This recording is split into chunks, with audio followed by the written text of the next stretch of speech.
with a call. And I said I was gonna start with a call. I felt it coming already, but it was already too late.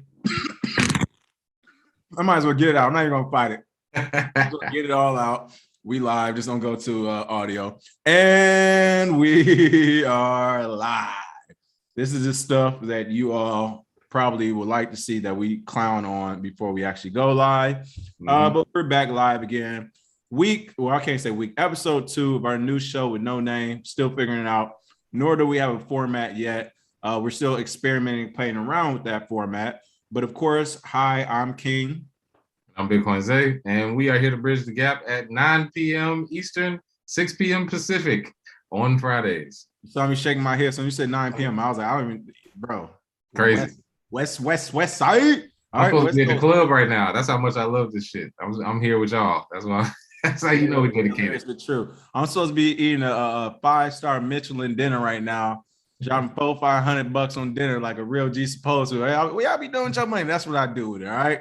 Supposed to be at a Michelin dinner right now, but we're here with you all on this glorious Friday night to talk cryptocurrency. I actually didn't even bring up the YouTube yet, Bitcoin Day. So I need to bring up the YouTube to get some shout outs. So first thing we're going to start this week again, we're just playing with the format of the show. So the first thing we're actually going to do this week is take some Q&As. You know, everybody always has Q&As. Everyone wants to talk altcoins. And since we missed it earlier, please bring the smoke. It is still technically Fuck Bitcoin Fridays.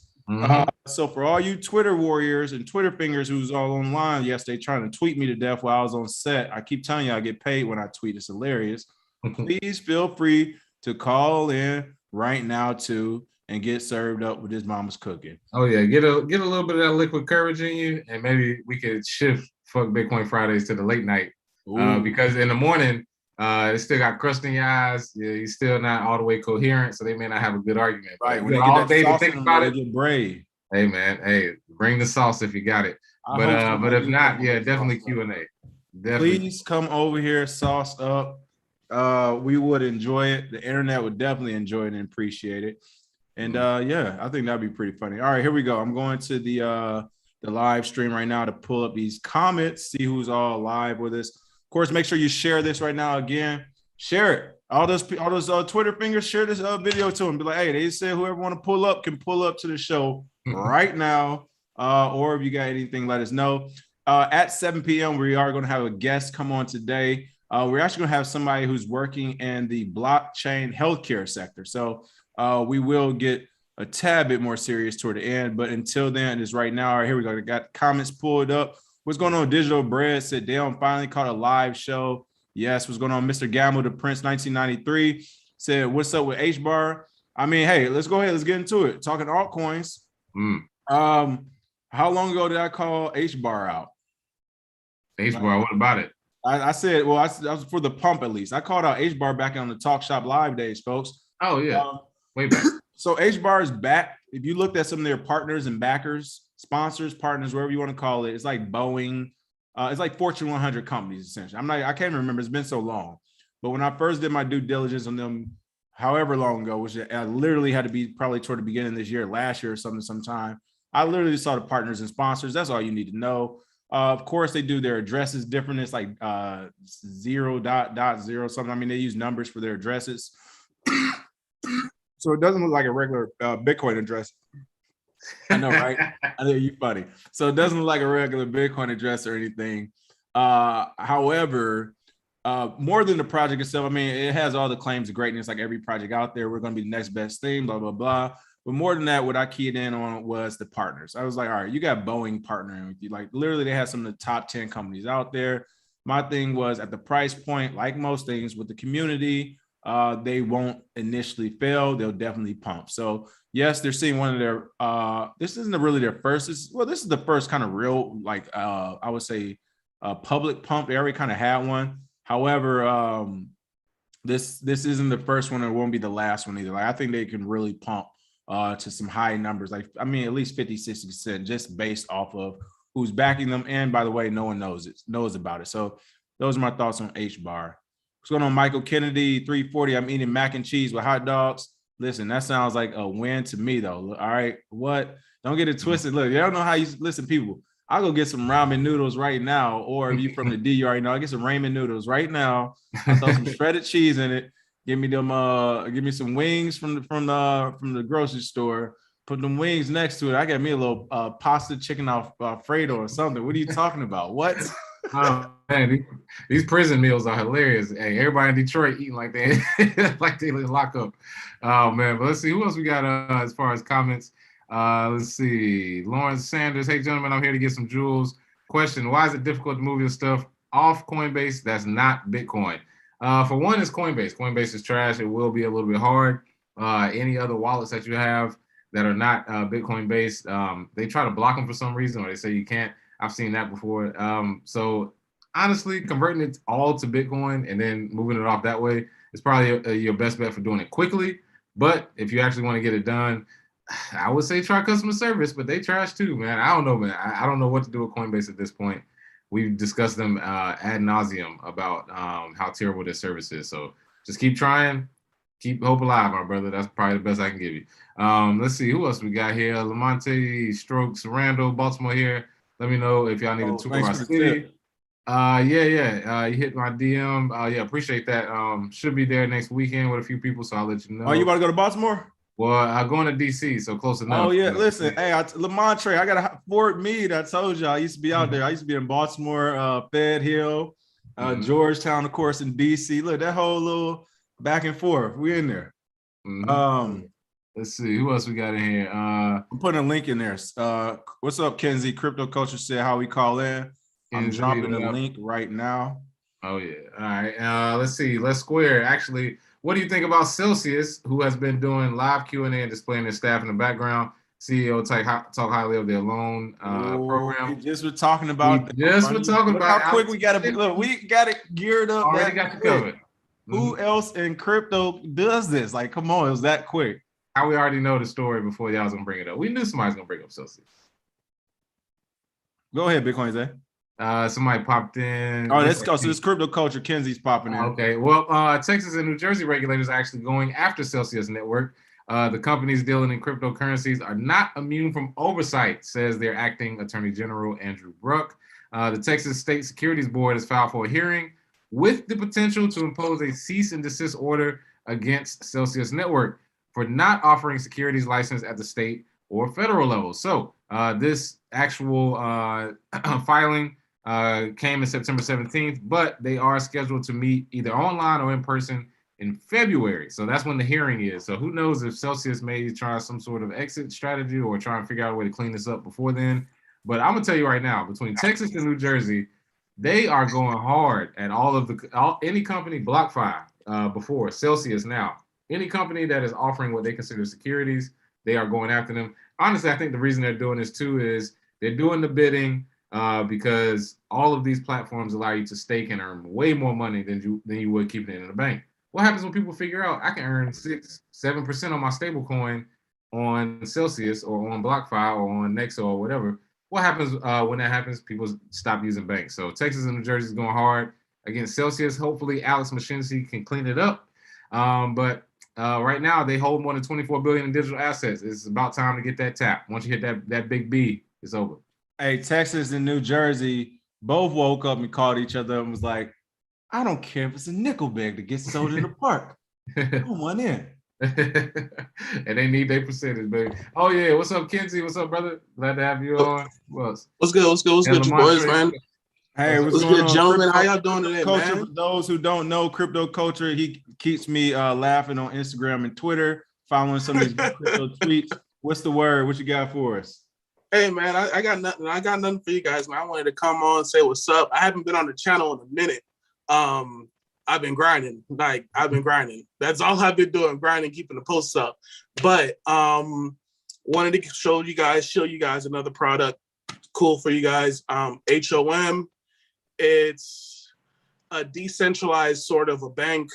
They do bonding and what is it? Like you can buy bonds and such. But the thing is right now they have this expansion phase where they're doing ridiculous amounts of APY. So this is something that's really, really high risk for people. They have Thank an you for event saying coming that. out. Thank you for letting people know that for sure. Yeah, yeah. What's called I HOM? try to let people know that straight up front. Like, this is high risk if you don't know what you're doing. If you're not really in tune into DeFi, this isn't something you're supposed to be trying out. They have, it's HOM. A fork of it on Avalanche is called Time. If you feel like you're too late for this one.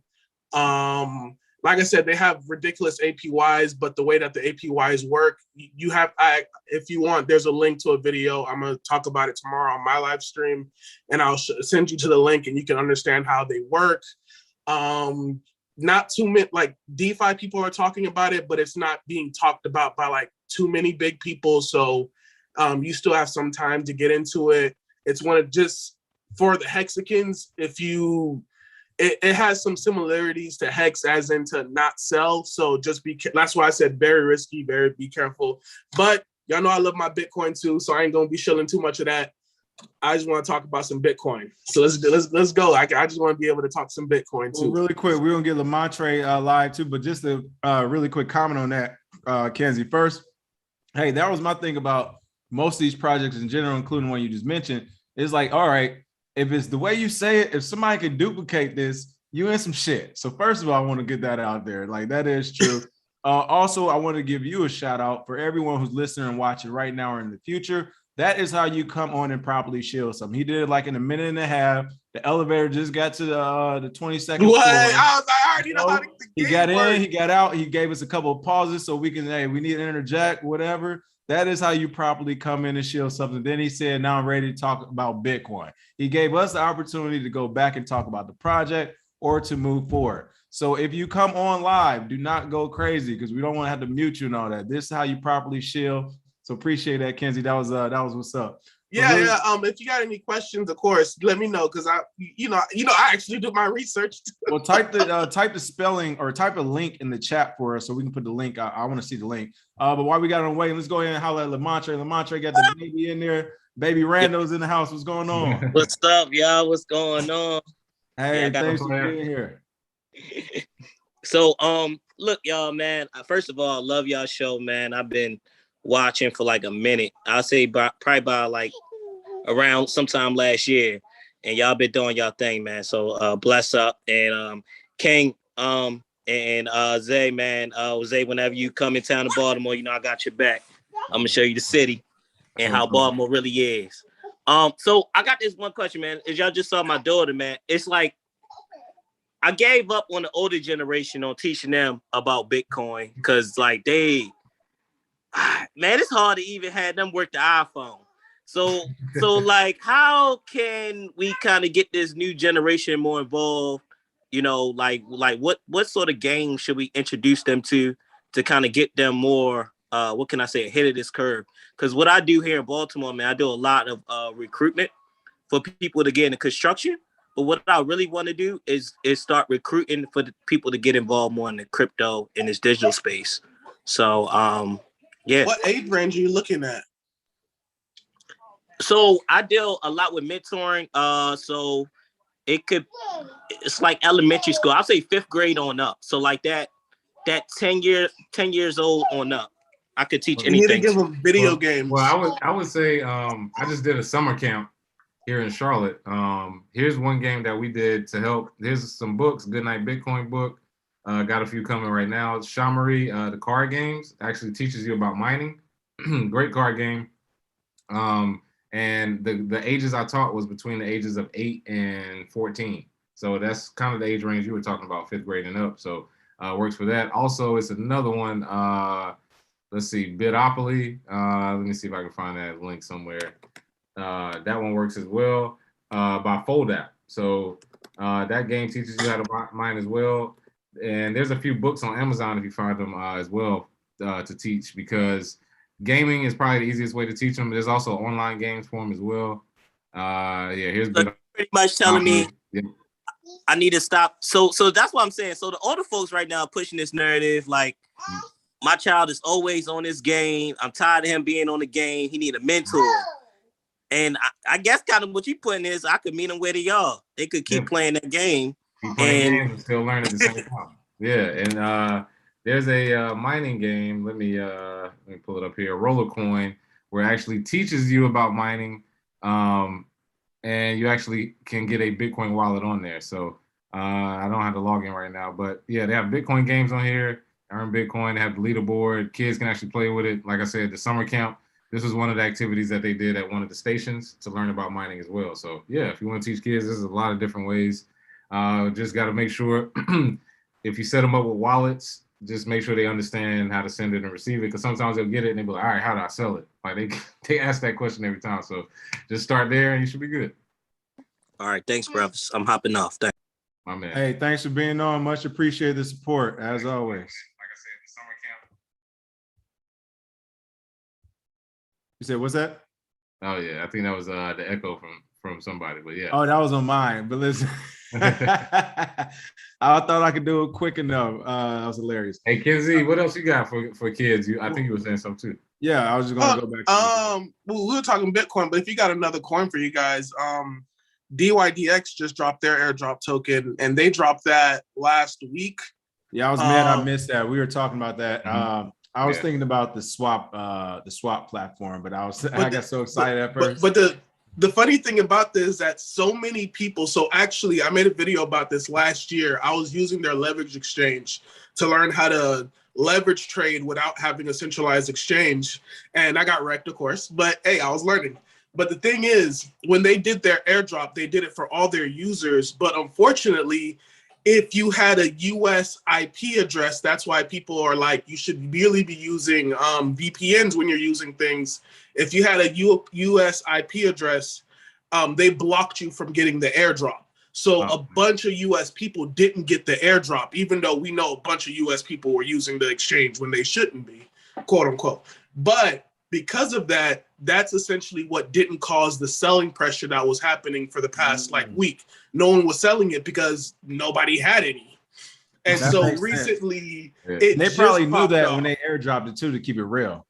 To keep it real. And so this whole week, people were like, is it going to drop because no US people got any? Or is it going to pump because no US people got any? And that's what people are afraid of right now is, if this is successful, there's going to be a lot less airdrops for US people because they're going to start doing the same thing they saw DYDX use. So that way they can go completely away from the SEC.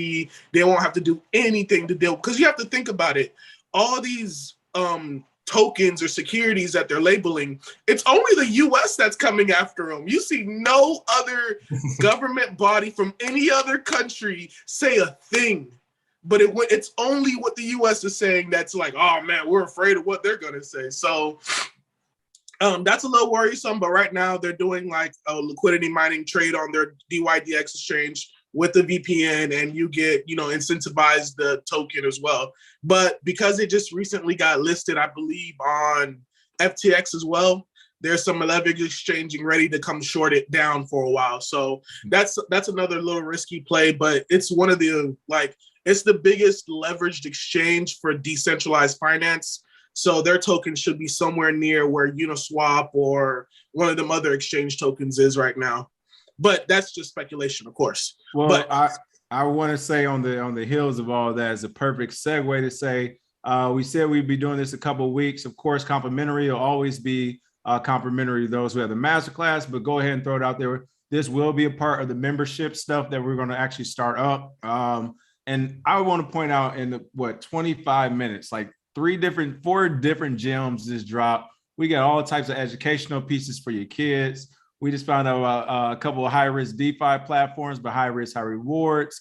And we found out the real scoop on the DYDX. Was it DYDX exchange and that entire airdrop? I mean, I didn't even realize they were making that play with the, thinking about the VPNs, but even as I was picking up a token and make it seem fair, or just make, but I already know someone will be unclaimed, or that's brilliant. And like you said, the fact they did a burn without actually having to do a burn.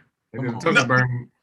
I'm a little pissed off. No, the real thing is US people were pissed off on Twitter. Like all the DeFi people were pissed off because they're like, who gives you the right to use our IP address? But then it really shocked me the moment they did that.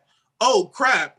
All these DeFi products got my IP address and my wallet address, and they all know how many times I've traded. So now it's like, when is the unit swaps turn to start snitching? Because Coinbase already started snitching. I tell you what. I tell you what. Yo, that's the only thing I'm thinking about right now. Oh no, that wasn't for you. It was for Lamontre. If you listening, Nia said, "Careful now, some elders in the room." Listen, we already know. Look, our 50 plus crowd, we deep in here. We got y'all. We holding it down. One thing I want to talk about too. Level 99 Slacker said, "What's going on with Texas? Trying to position itself as a crypto haven, but pulling junk like this." So, we missed this for the show too. I give it to Texas. Like, I think they actually will still be a crypto haven because Texas is all about like business haven, like small business haven. So I think it will be a crypto haven. I think this junk has more along the lines to do with, Texas is like one of the biggest like lenders or so. It's something going on where they lend money or something, right? They don't like no competition in that. Use the SEC to take them out. Right. So that's one of the things where that kind of fell in that same that was kind of in the same ring of things to me. It was where like Celsius, oh, y'all over here lending money? Like, no, hold on. Because you have to remember too, crypto is continuously evolving, and when you're talking about lending and some of these staking projects and collateralized loans and all this other stuff, it's so new that these regulators and people, like let's say of Texas, for example, they may have possibly okayed crypto, not knowing this all came with crypto. They're just thinking, well, I thought it was just Bitcoin. It's like, no, we got a whole new suite of products for you. So now it's like one of those things might be stepping on toes. And cheers, Mr. G, the recycling guy, and everybody else out there. Cheers. Oh, yeah. Drinking wine out of a mug, baby. There we go. What? Cabernet Zay on a Friday. Crypto King, Silver Sailor. What's up? Welcome and back to the stream. Much appreciated. When are we coming to KC? So next year we're planning a tour, actually. So next year we'll have some dates, hopefully. Kenzie, what do you think about Celsius and some of these lending platforms? BlockFi, Celsius. Are you storing, theoretically, but, would you store your crypto on these platforms? Do you know people are storing their crypto? Would you suggest it? What are your thoughts? You've been in the space for a while now. I done heard the stories from Coinbase about y'all. I'm good. I'm sorry. How you making this extra money on Bitcoin in the background? Like, what are you doing with how are you giving me this APY? The thing is, they never tell you how the APY is actually made. And because, like, nobody ever asked. It's guaranteed. It's guaranteed liquidity.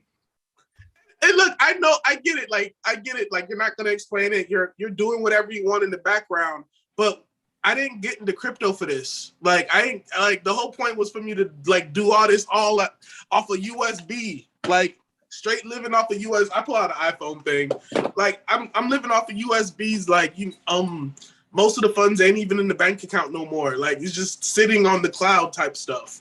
So I don't leave any of my money in the BlockFi, the Celsiuses, the whatevers, just because I've seen too many exchanges go down. Just y'all know I've been through the bear market. I've seen exchange. I'm like, what was this exchange? Quadriga, huh? XBit, who? Left and right. And so I already know the US ain't playing no games. They're only going to have like a certain amount of centralized exchanges for the US specifically. And there's already like, I don't even know how many places you can buy crypto now.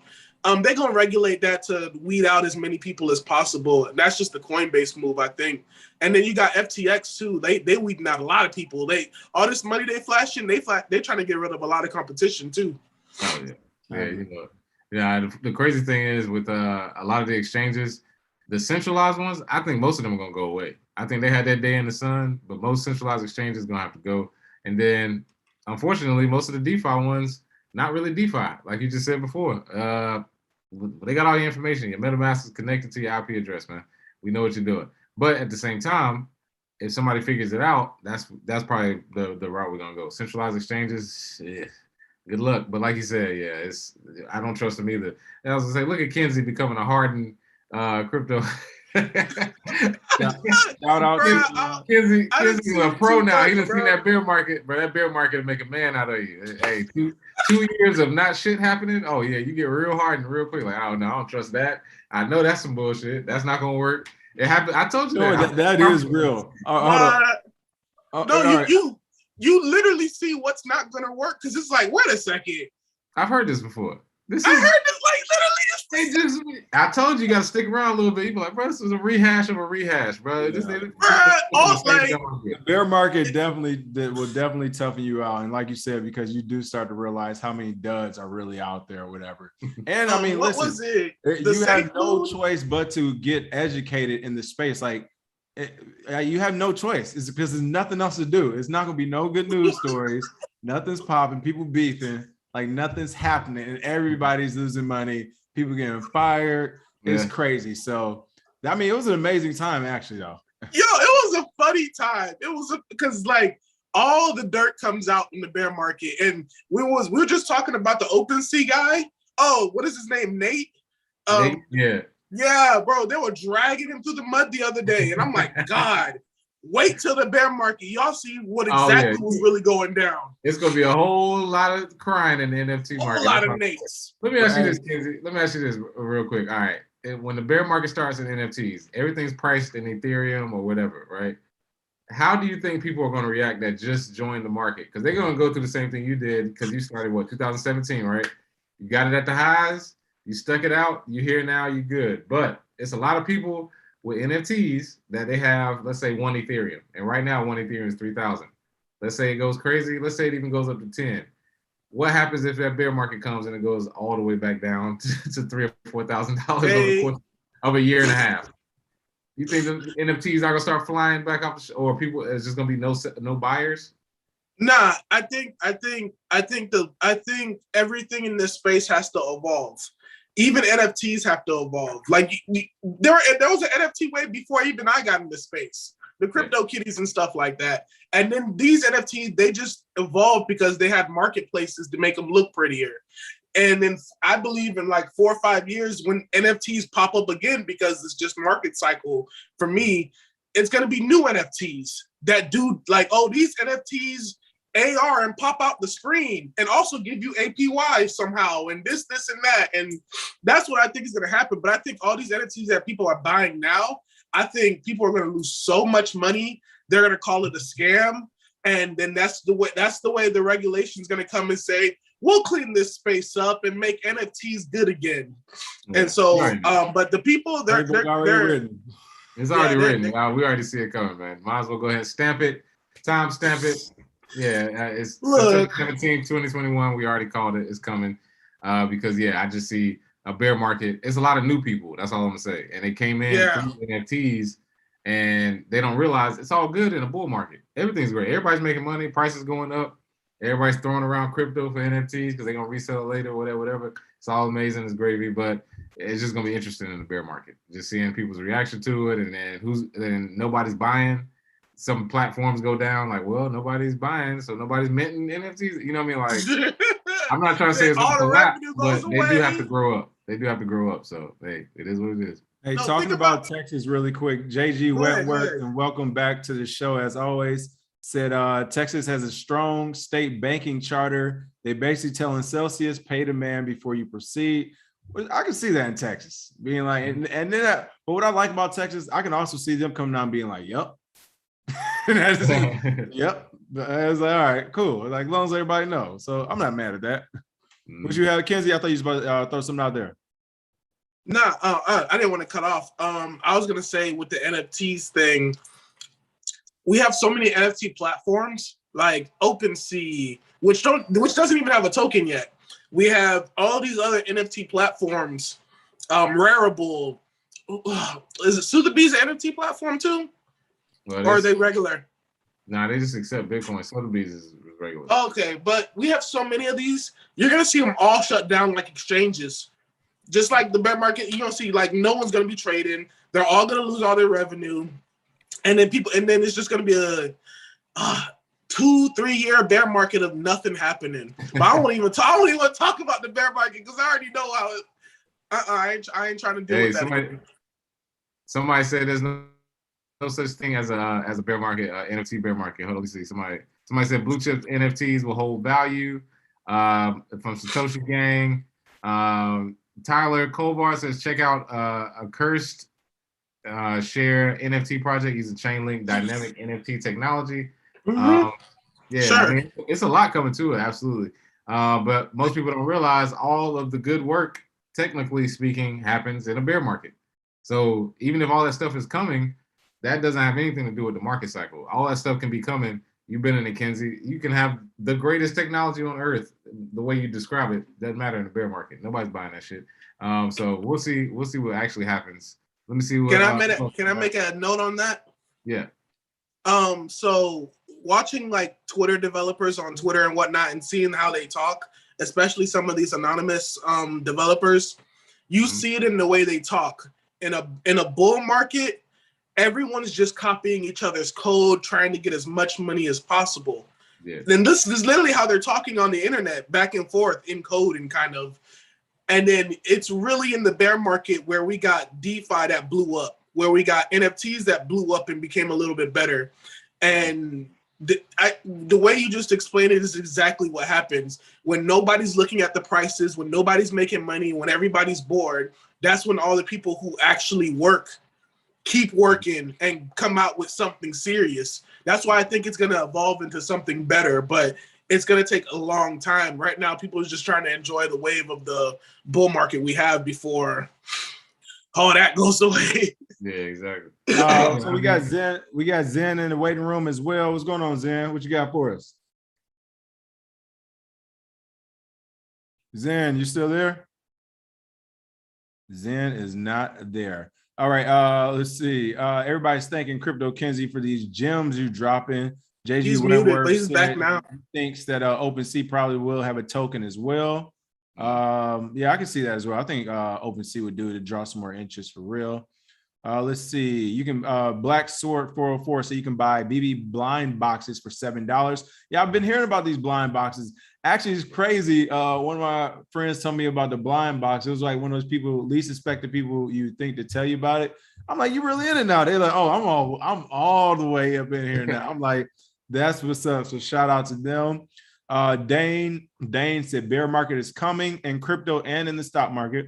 While I partially agree, the bear market for crypto, I think it will only come and have a chance for it to happen in the next 2 years, because once the Bitcoin happening happens again, it's not going to matter. I personally think what's going on in the regular market won't happen as well. Hold on. It says, Zen, you are already in. You just have to unmute yourself and we can hear you. Yeah, should be good. What's that, Zay? No, I say you should be good. It looks yeah, like you're in. You just got to unmute yourself and start talking, Zen. Okay, Michael Kennedy. I think NFTs are amazing for video games, sports, cards. They won't go anywhere. Yeah, most people are in here saying they think NFTs are stay. Franklin Saint Hex said, as someone who works in the crypto space, NFTs are definitely here to stay. Companies definitely moving towards them for sure. Can't wait for Instagram NFTs. They coming soon. Right. OnlyFans NFTs. I know some of y'all gonna like that. Zen, yeah. You raise your hand. All right. He said that it says that the host has to let him in. No, he might have to leave and come back in right now. Maybe you can leave and come back in, because look, gallery mode, you're here. Yeah. Well, while we're waiting on him, make sure you check out NFTs coming soon. Yeah. And while you check that out, make sure, if you haven't already and you are curious about cryptocurrency, you're hearing all these gems we're dropping right now. Thank you as well, Crypto Culture, Crypto Kenzie, for being here in the house. But of course, you can also go to gemintocrypto.com. Go ahead and click on that masterclass link, and you can see which masterclass suits your needs, or even better, if you know a company, an organization, a bank, a school, what is it called? A school system, an entire county that needs this type of education, let us know, and we will definitely cut you in on a smooth 20% on that deal. So again, here's our masterclass. Make sure you go ahead and check that out if you're interested. And thank you for those who have supported already. All right, here we go. We got Zen coming back. Let's see if we can get this working. I've seen Zen name plenty of times in the chat as well. So one of our local crypto warriors. Let's see, we got Zen. Let's see. Michael Kennedy said he's also a photographer, so he can take pictures and make the NFTs. There you go, folks. We got a photographer that is in the chat if you need anybody's will. Zen, can you hear us? What's going on? Yo, can you hear me? Hey, yes, we can. How you doing? Your video working? Yeah. What's up? Oh, there we go. Oh, yeah, we've seen Zen before. What's going on? Welcome back. What's good with you, man? What's good? What's good, brother? Yeah, I done lost my thought. Now I was trying to figure out what the hell was going on with the video, but my fault. Yeah, I mean, I'm here with y'all toasting up. You know what I mean? Toast, brother. Let's see. While we're waiting, let's see. Crypto King Silver Sailor said the hit 'em up style videos coming out soon. Oh, okay. Listen, y'all stop tweeting. Call in right now, man. Tell him to call in too. Y'all, man, come on. Y'all got to call in. Call in. I don't like tweeting all day. I don't want to. What are y'all guys' thoughts on Mark Cuban's recent tweets? Tell us his tweets first. So he's been tweeting recently, and I guess y'all remember, if you remember like a couple months back earlier this year, he lost some money in some DeFi products or whatever because high risk, high reward. And so he's been tweeting about like heavy regulation, and there needs to be a discussion about regulation. Stable coins are going to be the first thing to get regulated. Algorithmic stable coins are never going to work. Smart contracts need to be created by verified people. They're going to have to be identified to be able to use in like the public. So like a proof of authorship smart contracts kind of, because the way that people build these tokens or all these different types of tokens, it's a lot of it's fraudulent, a lot of it's scammy, a lot of it's Ponzi-ish. Funny enough, the Ponzi stuff make you the most money. That's the crazy thing. But hey, Kenzie, what's up? have you seen that podcast with what's it? It's called What's Bitcoin or something like that. What Bitcoin did? Yeah, what Bitcoin did. Yeah. He had Kevin O'Leary on there. Man, I don't believe nothing Kevin O'Leary talking about, man. Because he wanted him. He wanted him. I remember bear market. He was talking something completely different. But I mean, you talking about people in that same caliber. Yeah. So okay. So what Kevin was talking about on that podcast, he was more so saying like listen, being as though crypto is so quote unquote unregulated, they can't put all their capital into the market. So when a person like Kevin O'Leary is allocating quote unquote 3% in 2017, he's really allocating his money, but he runs a firm that's running trillions of dollars. So he can't necessarily put trillions of dollars into this market without the SEC regulation. You see what I'm saying? So I get what you're saying, because they literally I also forget about they that. don't have the on-ramps. I forget about that too sometimes. That's true. Yeah. I will say, and they want to protect their own capital. There's a big difference between his crypto regulation and Bitcoin regulation. That's another good point too. Right. And that's what I was about to say. Yeah, I agree with him. It's going to get regulated. They're going to figure out most of it. I just think it's a game of whack-a-mole. They can't get everybody, so they're just going to be this continual chase. So it's not worth it. But crypto can technically have these rules. Good luck with Bitcoin. I mean, they can make whatever rule. Everything he was saying was crypto. So with Mark Cuban, I mean, maybe he sees that. I mean, it's not a super bad take, but I also think he's thinking about it the wrong way. He's trying to put it in the framework of how things already are. Instead of he's doing it the right way. That's what. Go ahead. Exactly. Yeah, he's doing it the right way. Because if he was he's doing it the quote unquote legal way. You see what I'm saying? Like, because if he came out and said, "Yeah, we could," not trying to ruffle no feathers. You know what I'm saying? He's not trying to ruffle no feathers. He's trying to be as smooth as he can out here. He knows what's right. He's allocating 3% of his funds. Who knows what 3% is? He's not trying to, disclose what his capital is, but 3% of his personal capital, he's saying that he's allocated to Bitcoin and Ethereum in 2017. Okay. But he said that since 2017, it's taken him over 2 years to be able to allocate $1 million of his funds money to be able to put into fucking any type of cryptocurrency. he's been arguing with his own personal, underwriters and shit like that. You see what I'm saying? For this whole time. And he's pretty much saying, like, I pay you and you're not listening to what That sounds like a person. Hey, that sounds like set problems to me. Hey, Zay, what other reason you say he was doing it wrong? My fault. I didn't mean to cut you off. No, you straight, bro. No, you were saying he was doing it wrong, but what was the main point he was gonna make with it? We knew he was going, but I thought about it. The public who's listening, why would you say he's doing it wrong?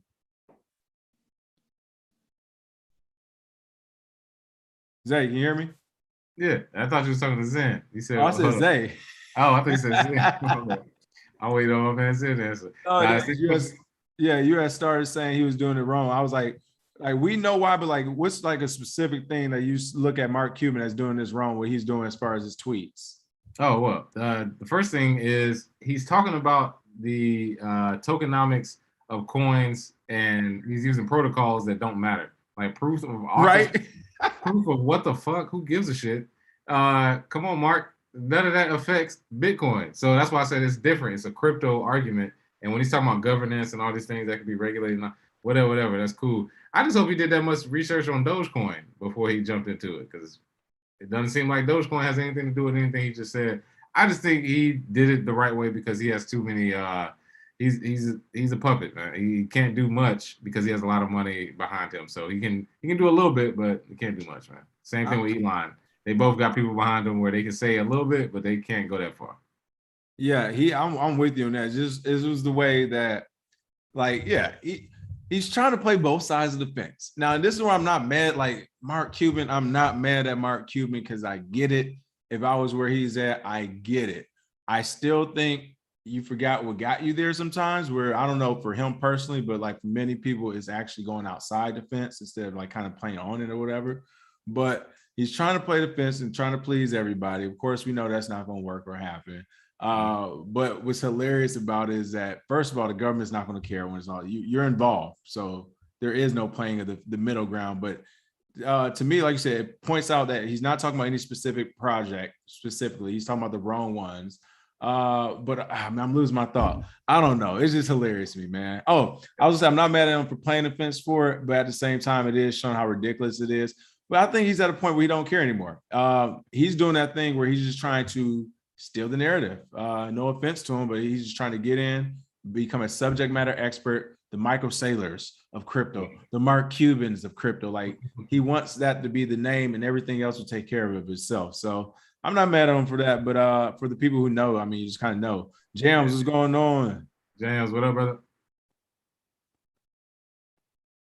I know Jams know how to use it. Okay, there we go. Yo, what's good? What's good, gentlemen? Hey, glad to see the Crypto Warriors out tonight. Glad to see, honestly, 5 brothers on a Friday night talking crypto first and foremost. But let's talk about Mark Cuban, since that's what we were just referring on. People have to remember back in 2004, Mark Cuban took the SEC to the Supreme Court and won. So when he's out here screaming, there will be regulations, it's because he understands how to play the game for the long term. Yep. And he's willing to actually do it in a formal business way.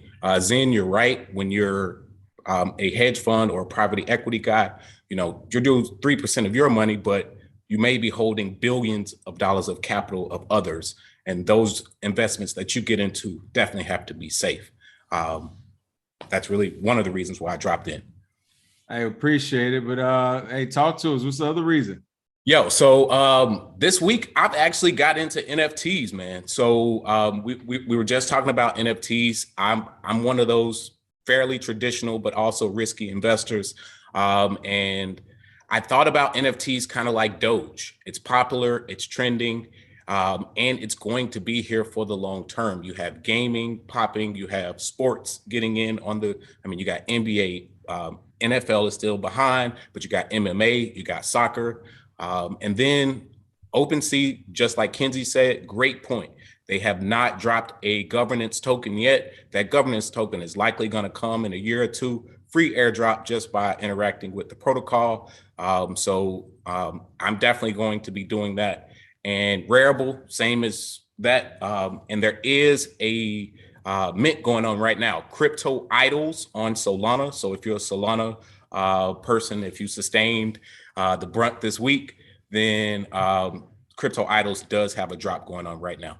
And it's very similar to NFTs. So Zay, you got a lane because they're claiming to be the first nude NFTs. So yeah, well, see, I got way too many ideas. That's surface level stuff. They're not ready. Exactly. That's surface level stuff. I'm talking about an experience. The NFTs is talking about JPEGs. Hey, I can't give it all to you, but it's I'm pulling shout out back. Shelby. Shout out Fatima out in Atlanta. But hey, this is gonna be an experience. Holding you back. Listen, don't give me trust me, it ain't got nothing to do. But yeah, I feel you. A lot of people trying to get on it now because especially with OnlyFans shutting down or fake shutting down, everybody got scared and it was like, oh man, who's gonna fill that void?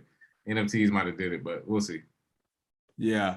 And so really quick, so at 7:00 we do have somebody also joining the show. We're going to talk about health and blockchain and everything. But James, what's up? Talk to me, James. Hey, so a couple other things to talk about. First, I'll get into the hex price, and then we'll get into the smoke. Hex price is. I'm like, hold on, if I see you and you ain't, if I know you roll with them, you might as well be them to me.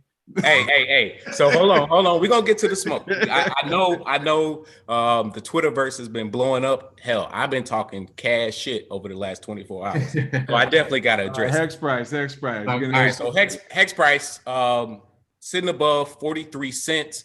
We have had a pump over the last 24 hours. It has been trading sideways for most of the week after a lot of sell pressure. Most of the market has been trading sideways. So looking like we may finally turn 43 into support, push back up to 50, hopefully 60 cents over the next couple of weeks.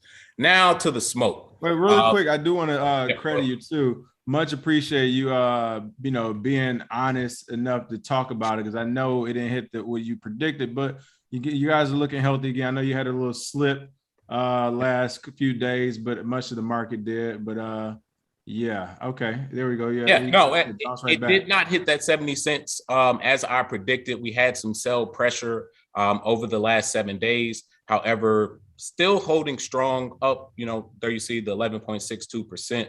So I'm not giving up on Hex. I'm still holding strong. Hell, I'm talking about other people selling. I took some damn profits too. So get mad if you want, but hey, man, that's a part of the game. Hey, that is a part of the game. Listen. Hey, here's the thing that's why at the end of the day, everybody has to do their own research because you might see something at 2 a.m. I don't know. You might wake up and have a feeling. You're like, you know what? I'm about to do it right now. I'm not about to get on Twitter or do this or start a YouTube. Like I'm about to make the sale and I might go to sleep and forget about it because I'm happy I did it. And maybe I'll remember to tell you in 3 days, but I understand what you're saying. Do your own research. I mean, that's why that is definitely important as well. But yeah, so listen, here's the thing.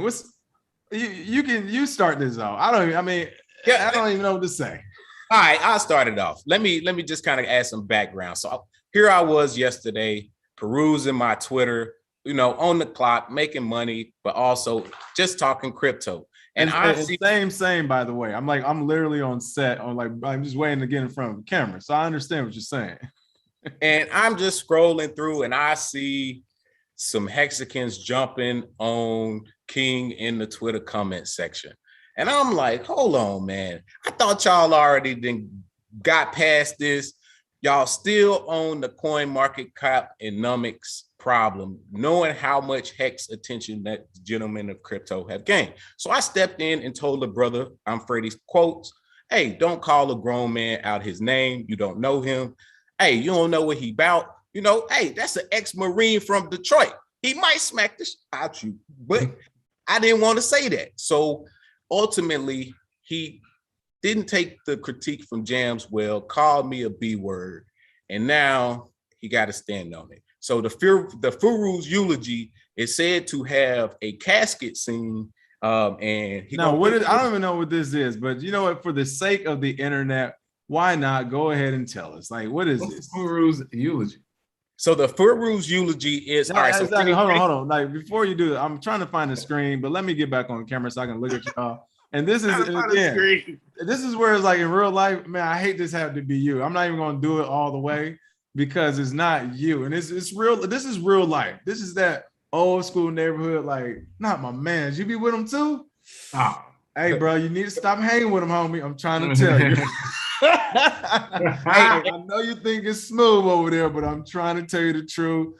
Listen, that's not the crowd for you. This is a bad crowd. But no, so I'm not even mad at you, Jones. But Crypto Silver was we were just tweeting and stuff, and they said something about this song. But I just had to look at this because it's just like at the end of the day, I don't even know what this is. You understand what Play the song. I can't even get mad, but what is this? All right, so the song hasn't actually dropped yet. What I guess he's making a rap song about crypto influencers who he feel hasn't supported Hex in the way, and basically it's a diss track towards crypto influencers. So he's really quick. My fault. I don't mean to cut y'all, but just to make this clear, because I want people to understand how I see the world, because I wake up. And it's like God, money, family, God, family, money. Like, I don't even know these people. But just to be clear, what this is, to me, it sounds like it's a bully. So we're getting bullied. So there's a bully out there who's trying to bully us into saying and doing things. I mean, it sounds like it belongs in Hollywood with the bullying crowd. But to me, this sounds like a school bully. So to be clear, I'm not cool with bullies. I don't care about bullies. I draw the line at bullies. You're not going to bully me to do something I do not want to do or feel a way I don't want to feel about anything. The sky could be purple, blue, green. You're not going to bully me. So that's in general how I feel about bullies. But yeah, there we go, Zay. But go ahead, Jim. Go ahead, Jim. Had to get my punches on. Go ahead, Jim. Who is this? Can you please play the song or the video or whatever you call it? No, so not to the guy got to come. No, the guy got to come. Hell no. Yeah, no, the song hadn't dropped yet, but he was the dude from the last song, the Hexagon Anthem song that you said was terrible. Oh yeah, actually is actually pretty bad. You know, he wanted to be famous with the which goes, I'm gonna make you famous. What's his thing? Do it. Yo, can I say something, yo? Can I say something? Yeah. Like, why does a cryptocurrency need a song, yo? Listen to it. Like, why? Like, why do you asking too many questions? You're making too much sense. Hey, no, hold on. Here we go. There's so many scams. I have to change my username. Don't ever send me money. And I want to get hit with a copyright for this. There's everywhere. Five, a couple trillion shares. Oh no, I ain't getting. Yeah, that's where I'm gonna end that right there. Oh no. One time. All right. So anyway, this person. We got beef with rappers, bro. We made it, but we have officially made it. We got beef with rappers. My question to you, James, is this shit is a cult, bro. It's a cult. Why would a fellow Hexagon, the way he lashed out at you, why would he lash out at you like this? Honestly, I think he's angry. I think the money has went to a lot of the community's head. And I agree with you. I am going to distance myself from a lot of them because I don't want to be associated to that type of behavior. I don't crypto game bang. I'm a grown man. I'm a husband, you know. Okay, wait. I want to know the question. When did they flip? When did they turn to not the community you want to be part of as much anymore? Honestly, I just there are certain behaviors that I'm not in line with. I'm an independent thinker. I'm not a. But they've been like this the whole time, though. The entire whole time. Hey, and it took me a while to come to that conclusion that ultimately, it's not for me to rep a flag if I'm not, accepted in the fold. Bro, just tell me the greed got to you, bro. Just tell me the greed got to you. It's okay. Hey, it got to you too, bro. All you had to do was just listen to that's all you had to say. Time, at least keep it real with me. If greed got to you, good. Right. At least we all know we all got that greed in us. Really quick. Can I be heard? Go ahead, yeah, go ahead.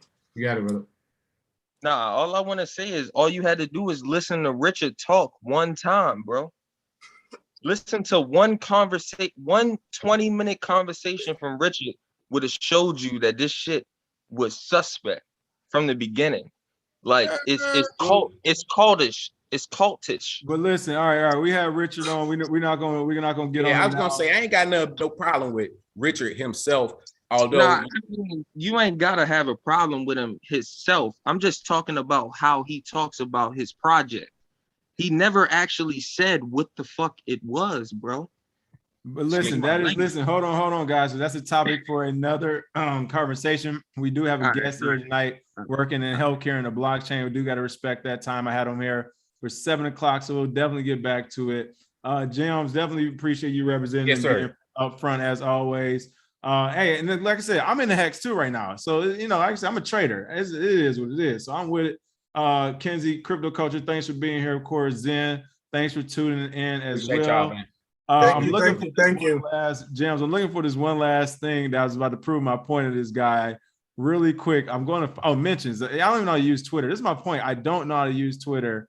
But I hope he didn't delete it because I definitely screenshot it already. Oh, where is it at? Oh, here it is. Oh, man. This is what this is all about. Come on my show Friday, open invite. Who is this guy? Listen what I put. Listen. He got mad. Yo, that guy's a clown, bro. Straight up, he's a clown. Insult, invite them on my show. And I've done Hexagon show. I've done like 2 Hexagon show. And I told him, don't reward bad behavior. I'm not going to reward a bully. And then listen, how you invite me? Come on my show Friday, open invite. Look, I said, feel free to call in Friday, embarrass yourself. Come on my show Friday, open invite. And then call me a name when I tell them no. This is what this is all about. It's always like this, isn't it? It's like insult. Hey, you want to be my friend? No? All right, F you then. Hey, bro. Who are these people, I bro? had your back. I had your back. Who are these people? I had your back. As soon as I had your back, they came up on me. I'll be at DC the 23rd. I saw that, Zen. That's what I'm saying. Like, who are these people, bro? I'll be at the conference. I'll be in DC 23rd through 27th.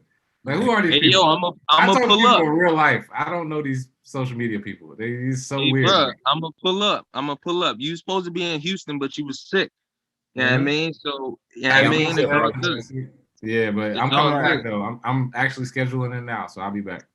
I mean? I'm in Baltimore, so whatever. We in there. We'll be on that tour next year for sure too. So we definitely gonna stop everywhere. I'm gonna have like a big yellow van, be like, "Hey, come!" Hey, stop shaking Tampa too, man. I got strip clubs for you.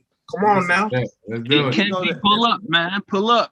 We go to every I'm saying in Tampa, boats, 12 years and ago. we got Brady. Hey, baby, let's go. Hey, we're not gonna take it. There we go. All right, guys. I'll check y'all out later.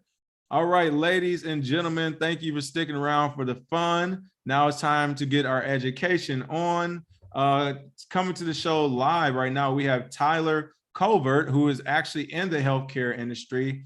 He's working from, and I might be saying this wrong, so I might need you to correct it, the project name, but he's working on a blockchain healthcare company right now. So we want to invite him on the show to know more about it. Tyler, what's the word? Give us your background and who are you working for right now as far as in this blockchain and cryptocurrency sector? Yes, sir. So first off, guys, man, this has just been a cool hour so far. So appreciate y'all letting me come on, man. This is cool stuff. I'd be remiss if I didn't give my buddy Christian Lawrence a shout out. He actually mentioned the show. And I listened to the first episode back in May when y'all were talking about Q Sweat, make it last forever. Man, that's what I grew up on. My dad and my uncle grew me up on Q Sweat and old R&B and Biggie and Tupac and all them. So that's been cool. A little bit of background. So I'm a pediatric pharmacist currently at UNC Hospitals.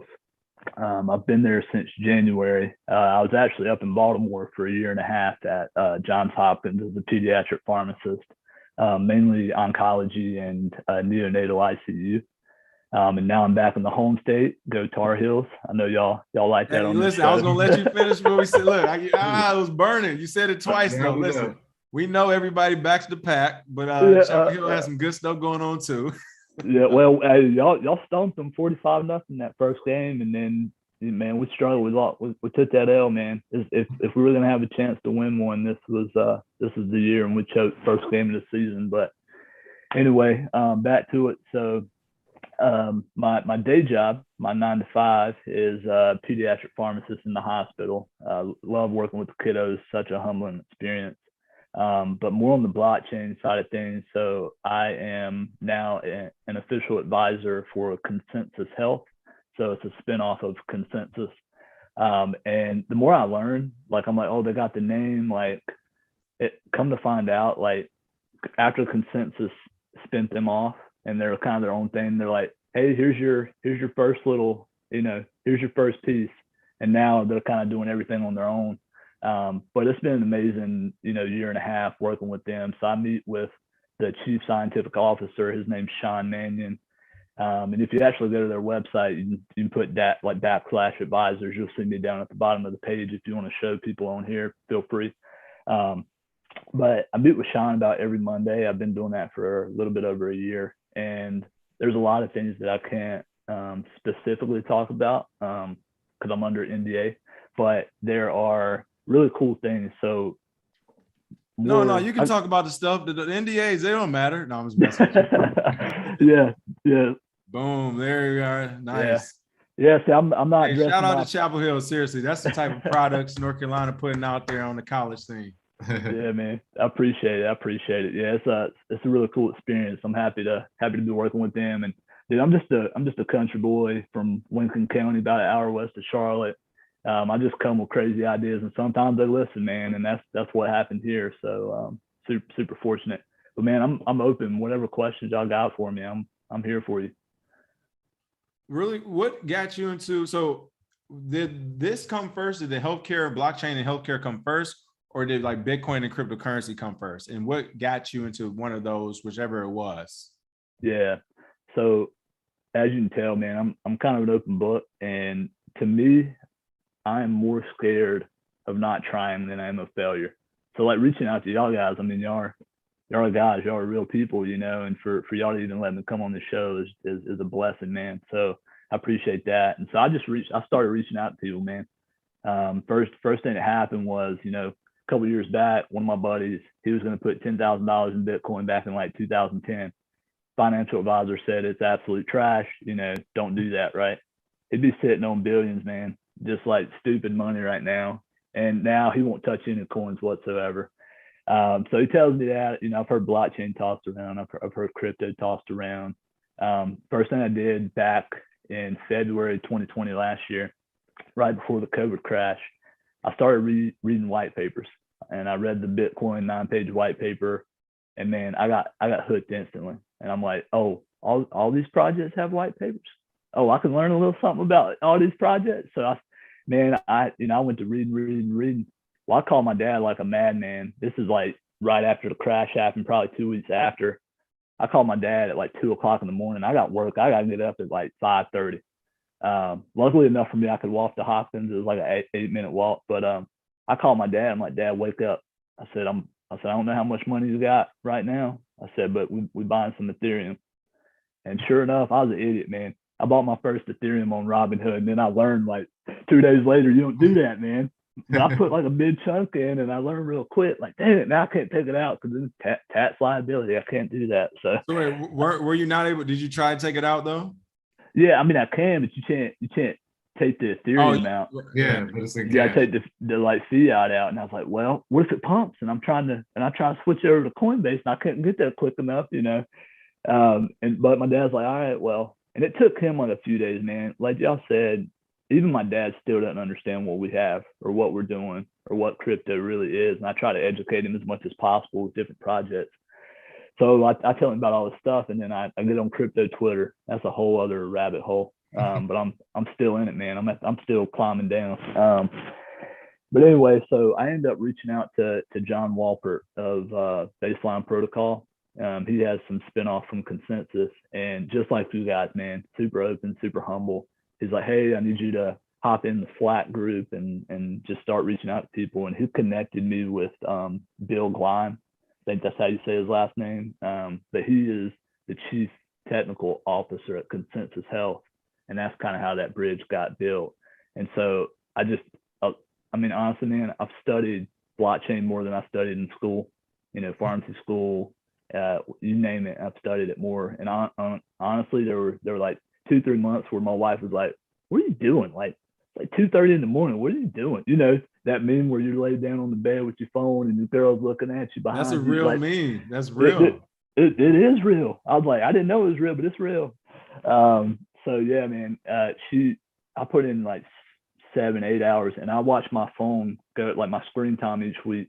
It started at like 3 hours, and no joke, guys, like at the peak of this, I've started peeling back like the past few weeks because I had my first daughter. She's turning 3 months old tomorrow. Congrats, man. Appreciate it. And dude, I was averaging 7.5, 8 hours from like just research, reading, learning, buying, you know, naming it, like whatever it is, I was doing it. And then, you know, I realized, well, hey, I got family. I mean, what's the point if we go to the moon and my wife's not here with me because she's pissed off at me, you know, like. So that's where I'm at. But yeah, that's kind of a long story for my journey. But man, I just got hooked, and now doing stuff like this with you guys, man, this is what it's all about. This is a new paradigm shift, and I'm just happy to be a part of it. I know Zay got a lot for you real quick. I just want to throw two things out. First, this was crazy when people understand, like, it's already happening in front of us. The next generation will be on crypto. I know 3 crypto families off the top of my head. Bitcoin Zay, he has a daughter. Tyler has a daughter. And then, of course, we had Simon Family Ventures on here. I think they have 2 children as well. There's like 4 different kids who I know will be on crypto. It's not a maybe or an if. Oh, yeah. She's got a trust fund, man. I got to figure out where to put it, but she got one. Yeah. So it's just like, I love to see that the shift is happening in front of us. And then also, like, loved hearing about your journey as well, going to it. And I don't think it's short. I think it's just crazy. Again, we were talking about the other day, everybody gets bit by the Bitcoin bug or whatever bug. And just like when you hear the stories as far as people just start diving into the work and how much time they're spending on it, is just also similar. Like I used to say, I never forget the day Zay told me, he's like, oh yeah, you got bit by the bug. I was like, what? Yeah, Bitcoin bug. Got him. Yeah, everything you start talking about, be like, hold up, but people don't realize, man. It's we got this, we got that. It's just you can't help it. And you start reading, you look up, you up at 4 a.m., you waking back up at 6, staring at charts. Yeah, it's bad, man. That's what happened to me and my dad, man. I call him, he's like, what you want at 2:30 in the morning? You never called me at 2:30 in the morning. And I try to explain it to a sleepy man. He's like, I don't know what you're saying. We'll talk in the morning. I call him back about 4 hours later, it's 6 o'clock. I'm like, Dad, I said, I got to buy it. It could shoot up. You know, that's the first time I started looking at the chart. I'm like, what if this stuff goes to 1,000 tomorrow? And, you know, I didn't know nothing, you know, but it was hilarious, man. Well, and then they still don't know what's going on. They should definitely be paying you for being here tonight. So just send them a copy of this and the invoice. So really quick, JG Wentworth, shout out to Gems. It's time to get into it. What are the top blockchain healthcare projects, in your opinion? Yeah, so I think there's not much going on. I think Consensus. He said you can only think of one too. Yeah, I mean, like Consensus Health is kind of like that first stepping stone, and I feel like coming from John Walpert, who's, you know, big in the space, and for him to point me in this direction, there's not much, you know.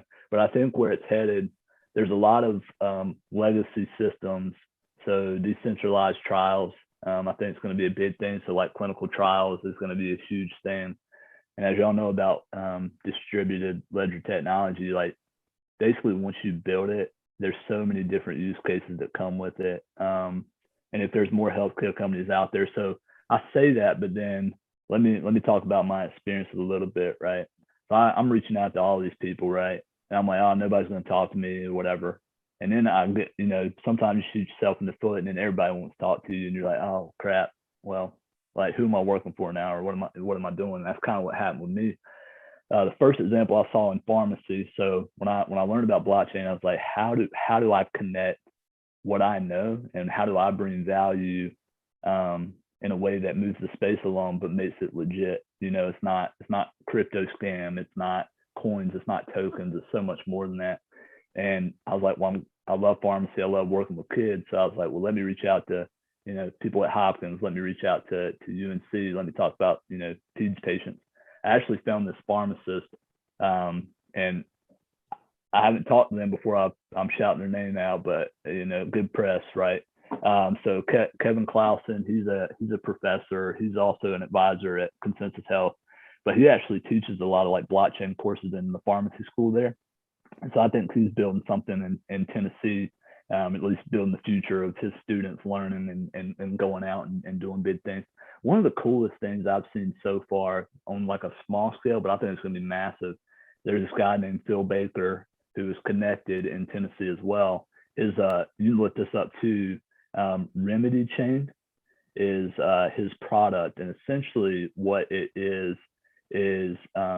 oncology medication. So you have a patient, multiple things to think about, right? You got an oncology patient who, for whatever reason, has a side effect that can't be on a clinical trial anymore. So what they have to do is they have to stop that medication they're on. Well, they have 2 or 3 unopened bottles that are going to go to waste or get expired, right? And when that happens, it's a problem, because now you have $60,000-$70,000 worth of money that is wasted and tossed in the trash. So what Remedy Chain does is they accept all those donations, and then they deliver oncology meds to patients that need them at a significantly reduced cost, if nothing. And there's like state laws and things that go on. I was gonna say, how they're reducing the cost so much. Yeah, so it's from what I know. So there's Kevin right there towards the right, but what it is it's because it's through a donation system, and I can reach out to Phil and get the logistics for you guys. But what I think, because it's spent as like a donation type thing, there's like paybacks and stuff like that. And so what they can do then is, well, you got a drug, right, that has an expiration day of like a month and a day. If you get it out to that patient, nobody's going to buy that. Nobody's going to use that. So it's more likely that they're going to allow him to give it to a patient with a reduced cost. I don't know the logistics, but that way it doesn't get wasted at all, right? So there's a use case there. But yeah, man, he's built it up. If you want to look it up, it's called Remedy Chain, and his name is Phil Baker. And then really the last thing is just working with Consensus Health, man. We've tried to spin off a bunch of different ideas. So for me, I'm thinking about all things pharmacy, right? So how do I get, there's a lot of opioid crisis. There's medication waste. There's medications that don't get to patients in a timely manner. There's also medications that are wrong, or like there's the wrong indication for what we're trying to treat. And so I see blockchain being this huge thing that changes the healthcare space. And I wish it was like press a button tomorrow. Yes, like everything's solved. Man, you got privacy, you got HIPAA, you got all these obstacles, man, that are blocking innovation. But in a perfect world, if I have my perfect scenario, right, you have this patient that comes in, they're new. At the moment they register, that is the start. That's their first block, right, on the blockchain. And then after that, anytime they have medications, they're automatically updated. Anytime they have a medical history, car crash, whatever, automatically updated, like automatically added. That way it doesn't matter if you go to UNC, you go to Hopkins, you go to California, UCLA, whatever it is, it's on the blockchain. That is your global system. It's not, hey, I got to go to this hospital. Now I got to wait 2 hours if they have the same system to get all the records they need while I'm inpatient. Like I see this beautiful picture of, you got all the information right here. You pull their wallet or whatever it is. And I think this is going to lead towards DID, like the decentralized identity. I think there's going to be a huge push for that and a connection with that of like, hey, you don't have to know I'm Tyler. You don't have to know my name. You have to know I'm the 29-year-old who was in the car crash, and that's all you need to treat me. You don't need my social security number. You don't need my my address. You don't need my email. So that's kind of where I see it going with the healthcare space. Oh yeah, and I love to hear that, because actually working on a decentralized ID project with a large company, yeah, and that's one of the biggest things is the healthcare portion. Because if you can basically keep your identity to yourself, if you retain that information on the back end, but you can get all the services available based on whatever is attached to that ID. There's good and bad attached to it, but if the good guys get a hold of it, I always say, then we have a chance. So especially if, like I said, if it's truly decentralized, not, just centralized with decentralized sprinkles on it. Like, oh yeah, it's a little bit decentralized, but but hand over that information. But nah. But yeah, I'm with you there. And one of the things I wanted to ask too is in the healthcare sector, since we're dealing with that now, is there something that crypto can do during the corona virus pandemic years? Is there something that crypto can solve? Is there something that blockchain can solve in order to either help solve it or make it better for more people long term?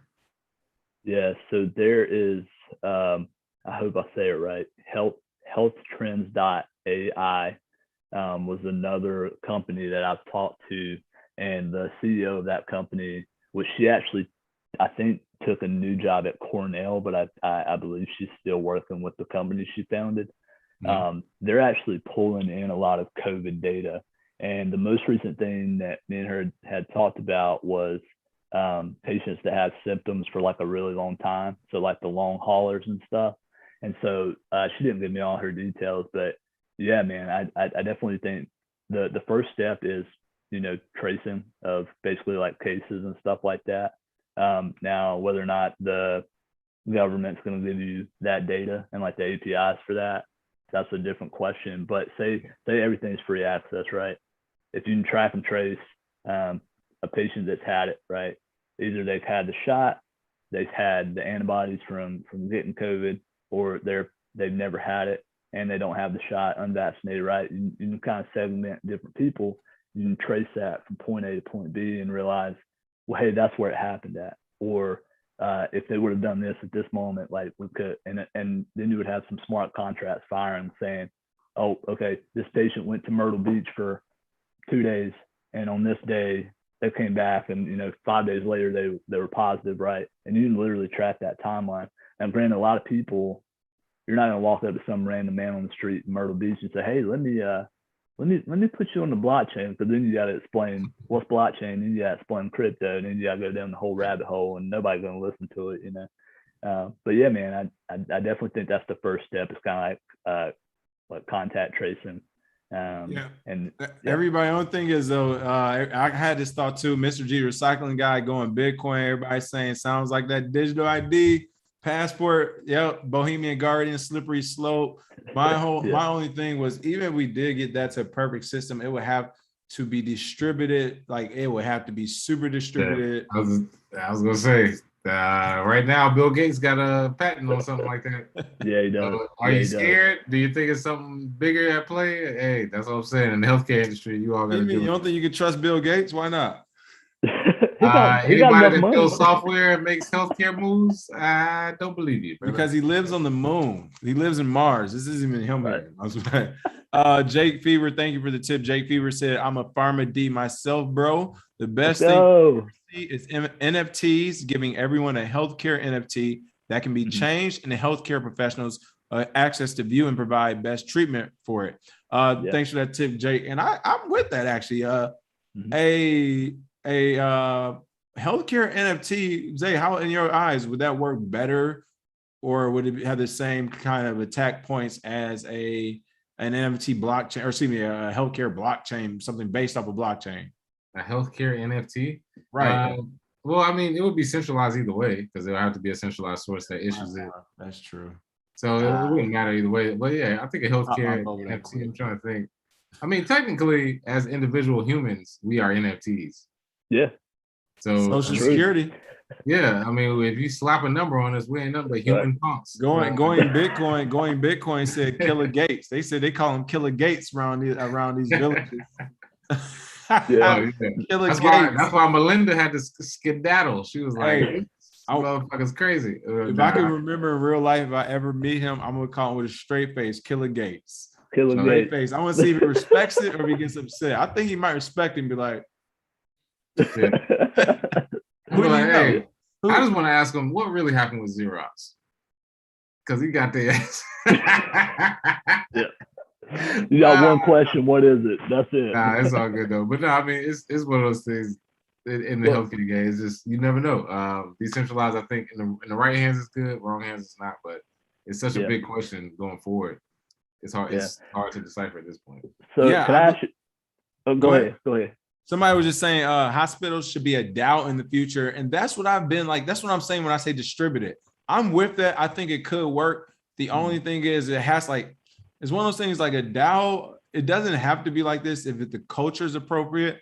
But since possibly by nature, just in general, our culture, our capitalist society is not like this. I feel like a DAO, you have to like a DAO has to sneak up on you and then like just be there versus know it's coming and try to form it because as I'm telling you, like it just this is the nature of the beast. As soon as like if you say, I think hospitals should be DAOs as well, but as soon as the opportunistic person in one of these positions say, oh, this is what we're headed toward, they're going to try to work something in their favor, whether it be for their hospital, their staff, their position. Is going to be something.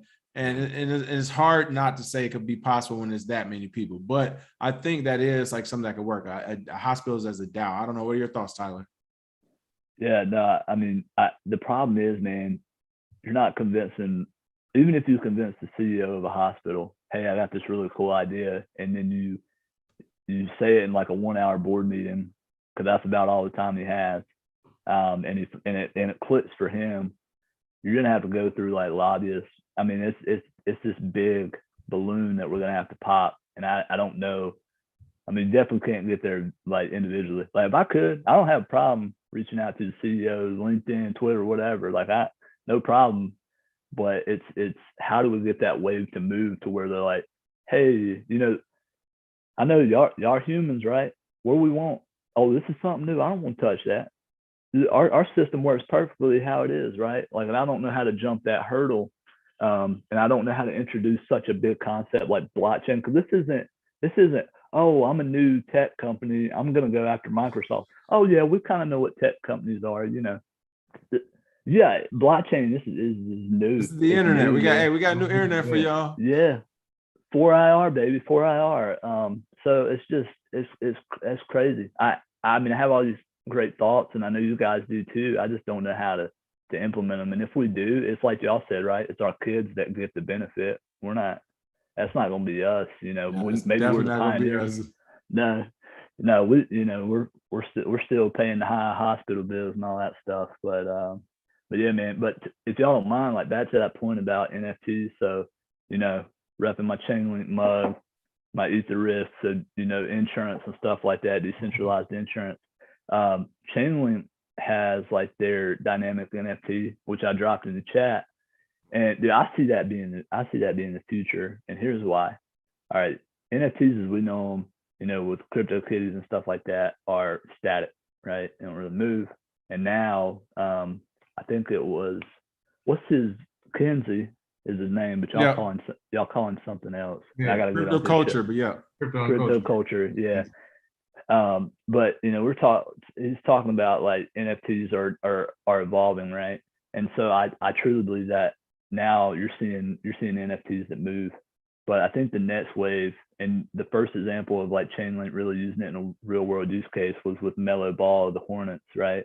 So he dropped his NFT that's now dynamic, that now follows him for the rest of his career, and his stats update, right? Like that's valuable. And right now it's super valuable. But now, if you make the whole world like that, well, they're no longer valuable. It's just normal life, right? But I see that with patients, right? Like first day, come in, you have your blank slate of an NFT that's used in Chainlink dynamic NFT technology, keepers, all those things. And you get diabetes, well, it updates automatically. You don't take your meds, you're not adherent, it updates automatically. You lose a point or you don't get incentivized. You take your meds and you diet and you exercise. Well, now you're getting rewarded in, med token or something like that. Like that's where I see it going. That's where I see it. I think that would be super cool too. Giving a shout out again to Jake Fever, said healthcare NFTs will allow treatment ideals from any healthcare professionals around the world rather than just someone local, like how those people who solve cold cases because of podcasts sparked them to do so. I like that idea as well. That's a pretty cool one. And that's my whole thing. Boys dropping bombs, man. Right. Yeah, what about insurance companies? And my thing about distributing decentralized is like, of course, with healthcare, you don't want to go too crazy because it's like, I do want to make sure on the flip side, I want to make sure the person who's about to operate or do anything prescribed whoever medicine that they know what they're talking about as well. And maybe in that case, they just have some type of, official NFT or something you can look at as well. But regardless, I do see the importance in that, but it's also just one of those things where when it comes to financial, like when it comes to financial transactions, when it comes to healthcare ideals, when it comes to like helping other people, I don't like we've been like, we compartmentalize it. It's like, only this group's going to tell you, like only Apple is going to tell you about Apple technology. Google's going to tell you about Google's technology, Microsoft. And it's like, well, how about we just have this channel where if there's people that know about all these technologies, they can just share them. So same thing with healthcare. I think that's pretty cool. Zay, what did you have? The best part about this is long term, we're just getting started. I mean, all the ideas people are throwing out in the comments. I mean, with 12 years in, NFTs has been popular maybe 4 years. We have a long way to go. And then being able to transfer NFTs cross chain. I was saying about the insurance companies, like you just said, sort of like the social credit score, sort of what if you exercise, if you eat right, if whatever updates your NFT, you technically become more valuable. If you do the opposite, you become less valuable. So insurance companies can actually make prices off of that. I mean, just thinking into the future is crazy how far this can go. In the healthcare industry, I guess I'm interested to see what types of things, let's say it's the year 2040, what types of innovations would you like to see, and which innovation do you think we will see in the healthcare industry as far as blockchains, NFTs, crypto, or whatever in general? Yeah, so just anything, healthcare, non-healthcare. So healthcare first. So like I said, I think supply chain and like tracking for medications and stuff, that's going to be huge. That's kind of going to be like level one. Level two is what I was talking about with consensus health and clinical trials matching. So to your point about like digital identity and stuff like that, they have this, they use what's called federated learning. And it's basically, like I said, they take your information, the only information that they need, and they silo it and they bring it over here to this other computer, but it doesn't have, it like de-identifies you, right? And so they're using that technology to basically privacy preserve all your information. But the big hope, the big goal, where I think that they're trying to go globally, is clinical trials matching. So you have a patient and you can pick any disease state, so oncology, diabetes, whatever. Take a patient, you look at their history, you automatically have all their information loaded up into a database. So like a children's oncology group, for instance, like a registry, and it automatically pulls that stuff and it pulls the right patient to the trial. So you're not doing paperwork. You're cutting down. What blockchain is doing is just making everything more efficient and quicker. And that's a huge bubble I see there with healthcare. Any more questions about healthcare before I jump over to other things? No, I mean, I'm definitely with that. I'm with the supply chain as well. Shout out to Crypto Culture. Thanks for the tip. They said for them, that's too much surveillance into a person's body with the healthcare NFT, like bad points for not taking meds. Well, I was thinking not even bad points. I was even thinking if let's say you get like 100 points or 100 tokens for everything, you stay in shape, you do this, you do that, you do that, you eat this. And then like years later, like, but you get 6 million points for taking this vaccine. Whole market overnight has been incentives. Oh yeah. Yep, it's over. Yeah. Exactly. Humans run off incentives. All right, Bitcoin Zay, what you have? Did you have anything in general? Nothing in general for me. That's all for me, man. I learned what I need to learn, and I think long term, as far as your profession, I've worked with Lubin, my man Lubin from Consensus, and a few other people there. Awesome. So yeah, definitely know they're on the right track, especially in the health profession, huge industry as well. So definitely need it. Appreciate you, man. So Tyler, you said you had a buddy who's been in crypto since 2010. What projects have you all been talking about? Apparently you got the inside track to everything. So what are you looking at? Oh man. So my buddy, the one that was gonna invest in 2010 didn't. So now he hates all crypto and won't touch it because he's just mad and frustrated. And I won't put his name out there. But what's been cool though, and I've learned, man, those late nights that we were talking about, if I would have done this alone, man, like it's exhausting, and I feel like I would have been broken. So I got two of my buddies. One of them's name's Casey, the other one's name is Zach, and a newer well, one of my long-term friends, his name is Bradley, and they've been on this journey with me since last year, man. And them putting in the work and watching them succeed has been amazing, right? And we've learned a lot together and stuff like that. So they're really the ones that have been riding the wave with me. My other friend, I'm like, man, you gotta get back in altcoins. That's the way to go. Like you're not gonna be rich on Bitcoin anymore. I'm sorry, bud. Like, but shake it off, because I promise you, you know that dollar you got in your pocket right now, it's losing value every second. You know, so yeah, it's cool to have friends. So to your question, and to the point of hyperinflation and inflation, reserve protocol. So, and if y'all don't know these, or if you do, just be like, yeah, we know that, whatever. Reserve protocol, they're working on an app, and it's live. It's in Venezuela, and they're fighting hyperinflation. That's what they do. Their CEO is Nevin Freeman, and they just launched their petition to get 10,000 signatures for the United Nations on September 7th. It started, just to say that stable currency is a human right. So they're trying to detach their project from the fact that every human deserves a stable currency. So it's kind of separate, but it's one and the same. Their backers are Peter Thiel, the original CEO for PayPal, Sam Altman, Coinbase Ventures, all these. So is this them that's backed by USDC, TUSD, and PAX? Yep. Man, listen, I won't lie. My first instinct, super risky, but if it works, it works. Yeah. So basically the way they're kind of tweaking their protocol. They're still not at mainnet, but I got in at, I don't know if we're allowed to say numbers, but I got in at you can say what you want on the internet. Yeah, that's right. 0.0032 was my first bag, and it's about 0.04, 0.05 right now. And we made the joke, but the meme is $56.68. That's where we're headed. So that's one Chainlink, huge believer in Chainlink. This and their most recent releases, man, they're averaging 3 or 4 integrations a day. They're over 800, I believe now. And it's stupid, man. Price is not budging. It's one of those where they're trying to shake everybody out, wait until everybody capitulates, and that sucker's going 3 digits, 4 digits. And I say this seriously, and people are going to call me stupid and crazy.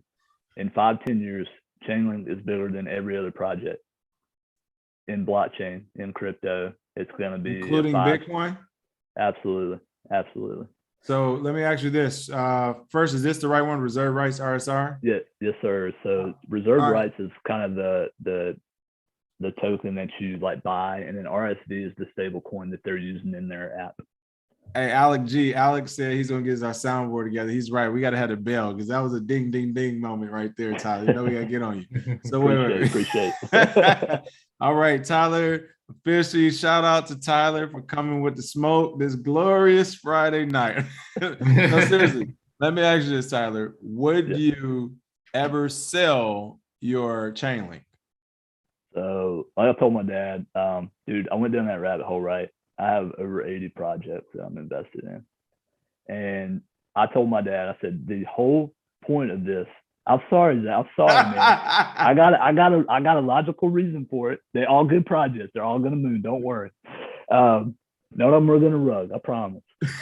So if I never have to touch Chainlink, and I never have to touch Reserve, and I never have to touch VeChain, and I never have to touch Telcoin, and I never have to touch Unibright, and I make it on the rest of my bags, I'm just gonna hold them just cause, man. Those are my not sell bags. If I can do it, man, I'm not selling them. So out of that 80, what percentage is in Bitcoin? So let's talk numbers. 0.02%. Stop it. Yeah, Stop it. Yeah, I know. So what's funny, man, is when I got in right after the March crash, right? 2 weeks later. And I bought the Ethereum at 150. And then I called my dad. I was like, we got to get 1 Bitcoin. Got to own 1 Bitcoin. And I bought it for $3,000, and I had one. I said, ROI on this, I believe it's going to 500,000 million one day, right? I was like, for long-term gains and for the altcoins that I'm investing in, that's where my money's gonna be made. That's where the life-changing wealth is gonna be made. And I tell my family, my friends, I said, my goal is, so what if I make the money, right? So what if I pay off my debt and stuff? As long as my friends and my family are taken care of, man, and we get to enjoy that ride, like that's where it's at. So I put my 3,000, my one Bitcoin into reserve. I put it into Unibright. I put it into Chainlink. When Chainlink was $3, Unibright I think was 0.26. Wait, you say your one Bitcoin, you mean you diluted it? Yeah, well, I sold it into those other projects. Oh, okay. I thought you still had your one Bitcoin. I thought you put it in reserve at first. I was like, you like cold storage? No, I wish. Yeah, that'd be sick. No, okay, cool. Yeah. No, you like crushing Zay slowly. I know, man. Yeah, I was hoping to come back on sometime later, but I don't guess that's gonna happen now. It's all good. Yeah, it's all part of the process, man. Do what you do. That's what a free market is. Buy what you want. How many people have invested in 80 things, 80 projects, 80 anything before crypto came around? Yeah. Nobody is doing that with commodities. Nobody's doing it with stocks. Nobody's even doing the research. This is interesting, and the barrier of entry is low enough to get people in. It's always good, no matter which way you get in there. But hey, again, like I said, what freedom looks like. Like, what I like. I mean, what other time in history has this been available? At the end of the day, it's a base hit. It's a base hit because while you're not like, full on Bitcoin Maximus, this, that, other, you still look at it in terms of price, which is cool too. But at least that's your trading strategy. And that's what we tell people is like, at least know what you're doing so you know where you're going in this space. Some people are like, all right, well, I love Bitcoin and what I still consider technology. But of course, earlier, Sovereign, co-founder Yago, he was like, hey, Yago was like, no, this is, and I get him too. He's like, I watched that. That was a hype. Yeah, and the way he described it as well, I do also agree with. Basically, I don't want to summarize it wrong, but I basically saying this like digital real estate kind of Zay. Yeah. Well, he said more property rights. Yeah. Property rights, right? Property rights. So I agree with that as well. So regardless, property rights, technology, whatever. I really want to see and I'm sure you do too, and many others. But it's just like to a point of really believing this is going to be what everybody's using, and then also I do appreciate how you're like, hey, we're enjoying this ride. We're making sure we're getting these bills paid and my family and friends are taken care of. I can appreciate that as well, because regardless, it's still a base hit, because as Bitcoin Zeta said, you're still in 80 projects. You're still looking at all things crypto and stuff. So that's good. And like you said, you got your daughter, maybe your daughter gonna be like, hey, Dad, I don't know what you're doing, but I'm about to stack this Bitcoin. Yeah, I'm about to stack this. To make up for all my wrongs, man. We're good. No, mess with you. Good stuff. Good stuff. Can I ask y'all a question? Let's get it. From y'all's experience, man. So like when I started, people call you crazy, right? First they laugh at you, then they fight you, then you win, right? And for me, without my friends riding this wave with me, there's plenty of times I wanted to sell. I just wanted to press the button, right? But how have you guys found ways to believe in a goal, knowing that, hey, I might not reach this, especially in the case of investing. I might not reach this for a year, 2 years, 3 years. How do you stay sane and believe that it's gonna work, and then actually seeing that play out? Because I can honestly say, like everybody's a genius in a bull market, and I bought right after the COVID crash. We'll never get a black swan event probably like that again, right? And so I'm super fortunate to be in at that moment. So how do you tell your listeners and other people that, hey, believe in this and believe in whatever you do your own research, and then you start seeing results? How do you get to the results part of it? Well, really quick, I'll let Zay really answer this, but I just got to start off saying when it comes to just Bitcoin in and of itself, or I'm gonna say like cryptocurrency and Bitcoin, those projects in and of themselves, I had a cheat code because Bitcoin Zay's supposed to be this technical subject matter expert. So worst case scenario, on my worst days, I can just be like, hey, what's up? We tripping or no? He like, no, we good. All right. So that's all I needed. So I had a cheat code. That's why he has to answer that question. I mean, I get my conviction is, I guess because I've seen it, I feel like I've seen most of it all before, especially in the crypto market. There is new technologies, innovations, or whatever, but I've seen enough bear markets, bull markets, changes, exchanges, people come and go, to the point where my conviction has been the same since I started. The tech works. That's all that matters. I don't even. There's nothing else to talk about if it works, because again, like King always says, 2 + 2 = 4. and as somebody who was in computer science, that's the reason I like it, is because there isn't a philosophical maybe to this. It works. Like I don't even know what else to tell people. So the value is just based on, or the USD fiat value is just based on how humans move. And once you know markets, you understand none of this. This is all just little things on the way to where we're going. Because I don't think people understand what's actually happening. If everything is going digital and we're sucking up all of the market cap of what we currently have, every single project, you can literally close your eyes, throw a dart, and you'll win. That's why I don't care.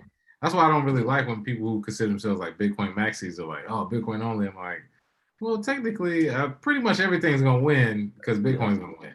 And everything needs Bitcoin to win, which is why I like Bitcoin more. But I mean, we can disagree there. But just from a money standpoint, again, we're living in such a time where if you can't feel what's happening, like, can you feel what's happening? Like, I don't know. Oh, yeah. Not trying to get all like philosophical, but can you feel cringe, go ahead, kill it. Everything changing? So it's like weird for people to be like scared and shit. I'm like, you know, the shit is happening. Nothing's gonna stop it. It's just, how does it progress? We just are lucky enough to live through it. So I just never doubted it, because I always knew this is what is going to come. We just got to live through whatever little rocky times, and we'll get where we're going. But see, reverse engineering that too, though, for me, and seeing, you know, the technology progress, maturing, and believing all that as well.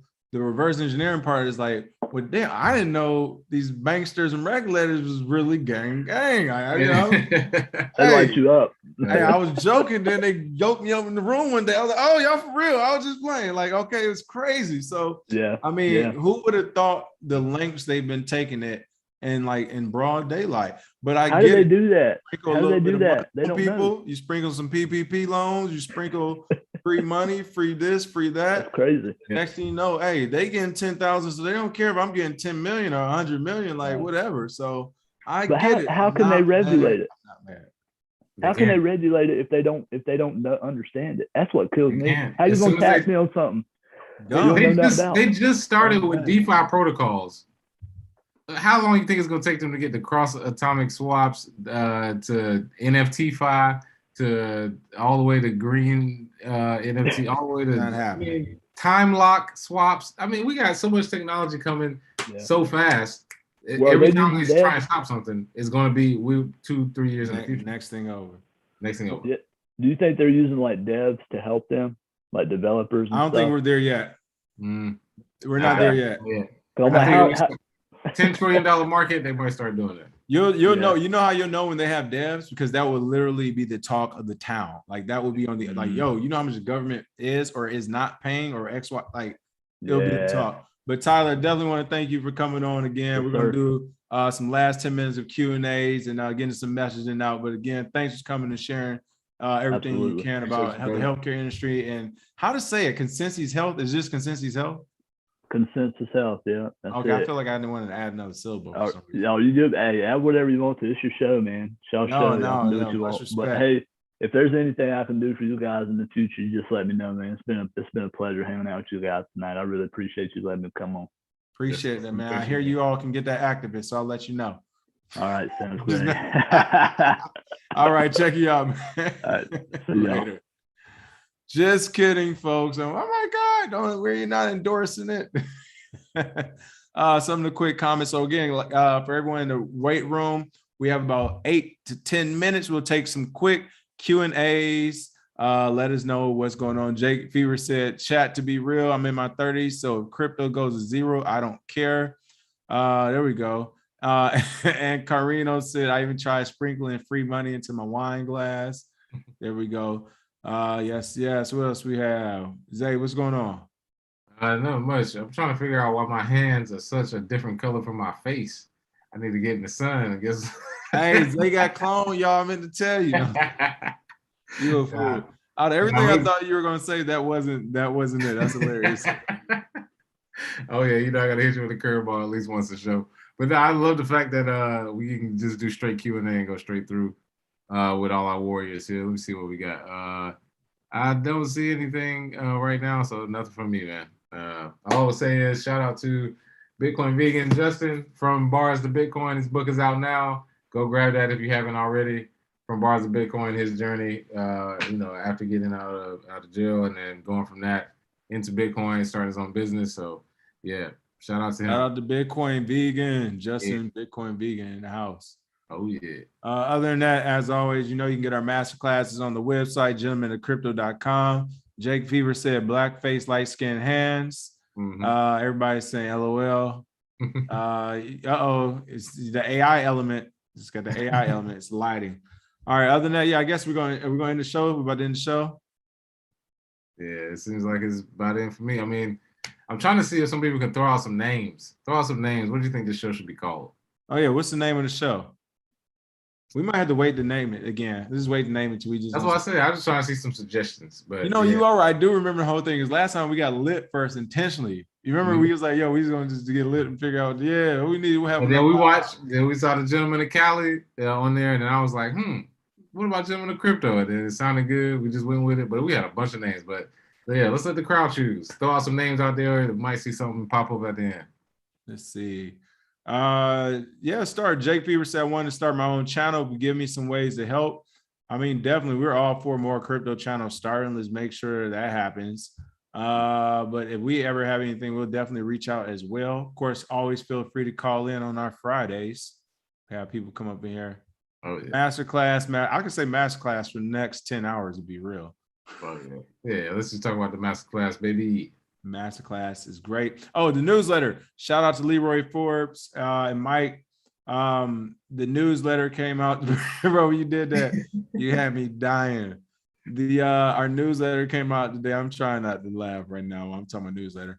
Our weekly newsletter came out, is looking amazing. So shout out to the team for working on that. I'm trying to bring it up right now. Low-key, have you seen the newsletter, bro? Our newsletter be funny as I don't know what. Love it. That's what I'm saying. Newsletter is popping. Everything is popping right now for us. Baby. Yes. Oh, that's what question somebody had. Well, I saw that earlier in the chat. Someone said, what do we think was going on with Solana as far as do we still believe in the project? Basically. Of course, it pumped because it pumped, but the project itself, we've been talking about it forever, man. Yeah, it's centralized like everything else. Everything, not Bitcoin, it's basically a company. And then if they want to shut it off, they can. They issue coins, you go from there. Speculate all you want. It says a friendly reminder that anybody can get touched. Listen, Leroy is going crazy on this newsletter. And shout out to also Crypto Report Hub. They're helping with the newsletter and weekly wrap up as well. Like I said, folks, we got a whole team. So if you're not signed up for the newsletter, that's free. Just go to our website, gentlemenofcrypto.com. Scroll down and sign up. Listen, they're going meme crazy in it. Let's look at some of these names though. Hold up. Crypto and Cognac, Crypto After Dark, Lighted Up Crypto. What are you talking? Where are the names in the chat? Lit Crypto, in the chat. The Blockchain Gang in the streets. Hold up. Late Night Gentlemen, Satoshi After Sundown. Oh, those names. Okay. Yeah, the Crypto Lounge. Let's see. Satoshi After Sundown. I don't know. We have to look through some of these. Crypto Lounge. What was that? Yes. Wealth and Wellness. I don't know. I'm pretty sure if we put a background with both of us with a poll with a stripper on, we just named the show NFTs. Best show on the internet. I guarantee you. 2 weeks, we have 100,000. I mean, we can do a proof of concept. Yeah. Month run. We'll see. Hey, we'll see which one has the most viewers. Let's go to Atlanta. Let's shoot it live at Club Market will decide. Let's see. Mr. Gamble the Prince 93 said, y'all think more people are going to get into Bitcoin now with Biden administration trying to introduce $600 deposit and withdraw in bank accounts to IRS?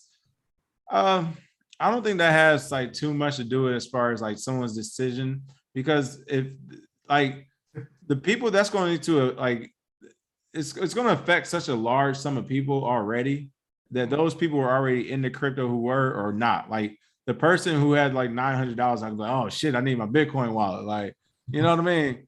And then when you really look at the percentages of people who really have thousands to really play around with and stuff, like, I don't think it'll be a big thing. Late Night Gentleman with a K. All right, it's like a play off the Dark Knight or something. Oh yeah, Satoshi After Sundown does sound good. Let's see. After Hours with Zay and King. Yeah, we should make it like a Howard Stern type, crypto type, Combo. Patrice O'Neal combo. I don't know, something. Hey, I mean, whatever. Let's do it. I want to do something. I want to do something that gets us canceled. That would be tough. I told you. I said, let's do it. Whatever, man. Let's do it. Let's do it. It is what it is. It is what it is. It is what it is. They said, oh no, Wayne got the wrong idea. Wayne said he put on gloves. Bitcoin Zay doing light skin stuff. Nah, you know, LA coach. I was gonna say he was not doing LA when I was talking about. This work like gloves. I'm punching on shit. Yeah, you know what I'm saying? Work gloves gloves right there. That's I what don't we even know, bro. in. Hey, sorry. LA clock in for the night. Exactly, punching on shit. Hey, that's what. I don't garden, nigga. That's what these gloves are. You must not have been here when we were talking about. What did you say? I don't garden. I don't garden, my I know what they not for. These gloves is not for gardening. That's all I gotta say. You ain't seen no flowers on them. Yeah, ain't no flowers around this bitch. Hey, that's what I say. You must not have seen no boy that was talking earlier. My boy, the Hex rapper. Hey, yeah. Hey, shout out to Jams. Shout out to Jams. Shout out to Jams, my boy. Man, listen. Man, you can't be around. I took them off because I can't scroll on my mouse pad. Right. Scroll with these gloves. Listen, I'm what's the crypto equivalent of like pulling up on somebody? I'm trying to think. What can we call it? Mm-hmm. What's pulling up on somebody in the crypto space? But dox your ass. I don't know. What happens? I don't even know. Somebody said we put our names is great for Brandon. Let's see. I don't know, bro. We'll figure it out. I'm telling you, it's gonna be a powwow. Yeah. We're gonna have a powwow one of these nights. And figure this out. Michael Kennedy said COVID stole my software development QA career. I don't know. Oh man. Let's see. Yeah, the newsletter is funny. Yeah, Jasmine B, thanks. Cryptocurrency, thank you for that. Shout out to Leroy Forbes, Mike, Crypto Report Hub. They are holding it down for the newsletter. Yeah. All right, we got 3 more minutes. Tyler, anything goes. 3 more minutes. Let's see. What else we got? I'm trying to think. What's going on? You doing anything this weekend? Yeah, kind of. I mean, tomorrow, no, I ain't got shit going on. I got a daughter that's walking now. I got to chase her ass around the house. That's what I'm doing this weekend. Rug pull Fridays. And Laura said, I'm avoid your wallet, right? I gotta figure out the pull up version of this digital Twitter crypto sphere. Somebody said Blazing Saddles. Bubbles still ain't popped. Crypto pimps. Crypto IMF. Hey, this is how it was last time. We went crypto jacking. I like crypto jacking. Crypto jacking. All right, top 5. Made it at number 5. You don't like crypto jacking? I didn't see you get excited. Nah, I don't like it. All right, never mind. Y'all just fell out that quick. We tried, but we'll see. Because like I said, we don't have a name, so hey, like, bro, is an earthquake right now? Right now, oh my shit! I'm too high up in this life. I'm about to watch it. Oh yeah, hey, one of them Twitter people was like, "It sounds like you live at your mom's house too," or something. Or they said something about your mom's house or something. I was like, "What do y'all even be talking about?" Bro? Yeah, I got a pure condo here. That dog, you in the middle of earthquake right now? Listen, I just felt it. Hey, the thing just shifted. Oh yeah, going down. See that? LA people, it's LA Friday night. We about to be out here. You about to be dead. That shit about to I hope you have an exciting life too. That's crazy. Listen, good show. Seriously, it be swaying though. I'm nervous, man. Bro, that foundation, that's just like a trapezoid. When that shit listen, if it falls or if it shakes hard, we go viral. All right. Yeah. I'm not saying I want to die off this, but listen, I was going. Oh man, that's wild. Right? It shook the China bulb back in this place. That did get from China. I got from China. Crypto quake. Was that God? God was giving us a sign. William Justice said, excellent effects, gentlemen. That was fake. Socialite said, King, send me Satoshis. Don't go out without sharing the wealth. Oh, we got to end on that beautiful, beautiful comment to Socialite 82. He said, share those Satoshis before we go. I said, Bitcoin love before midnight. Damn, what y'all think? I ignored that, bro. Straight. Hey, that's what I'm saying. We supposed to be on here with our chest out, showing the hamburger meat. So what's up, girl? You like crypto or what? Listen, I wasn't even gonna do anything tonight, but if it's the big one,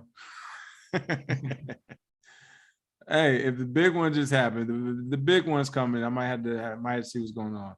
All right, that's the show for tonight. It's called a rock. You'll be all right. Hey, Loki, I'm about to be knocked out in like the next 30 minutes. All right, that's the show for tonight. Make sure you all smash that like and share. Thanks, Tyler, for coming on. Crypto Kenzie, Zen, Jams, thank you all for joining. Thank you for all the warriors. Crypto Silver, thanks. Crypto Sailor Silver King, I think his name is. Thanks for coming on as always. And everyone else in the chat as well. Oh, there we go. Somebody said, no keys, no cheese. Keep it simple. Yeah. I actually like that. Yeah, it's not bad. But the way they've been giving us the names tonight, it sounds like they want the name of the show to be Bitches and Bitcoin. I was like, damn, y'all niggas is going over. And here we go. It is about to get canceled this Friday night. Please do it. There you go. Pay that like.